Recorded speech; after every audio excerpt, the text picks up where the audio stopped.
When we're testing LiveView, we don't always have a perfect understanding of what we're rendering. So it's helpful to be able to see and to debug what our tests are doing. Let's take a look at how we can do that. We're going to go ahead and open up our previous lesson for counter live.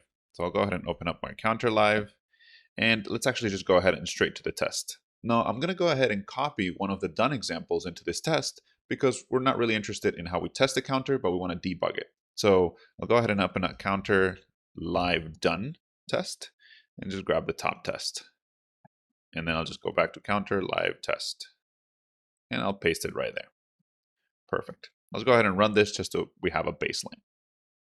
Now, when we want to debug LiveView, the natural thing to do is probably to inspect the HTML. So for example, if we don't know what happens after we render that click, we might be tempted to say, let's go ahead and render, and we can just call render. Render is a helper from Phoenix LiveViewTest. It's just going to render that view and give us the HTML. And we could just IO inspect this. Let's go ahead and run the test and see what that gives us. As you might expect, a big chunk of text, right? And it's not easy to read. It would be hard to debug. So this is not a great solution. Thankfully, Phoenix LiveViewTest knows this, and it ships with a really nice helper that allows us to see this in the browser. So we can pass the view directly to an open browser helper function. Let's go ahead and run this.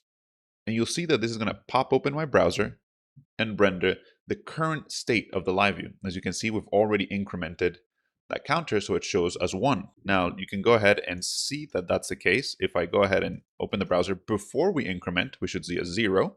And then it's actually going to show another one that shows the 1 because I'm now rendering 2, right? So it's opened up the second one, and here's the one with 0.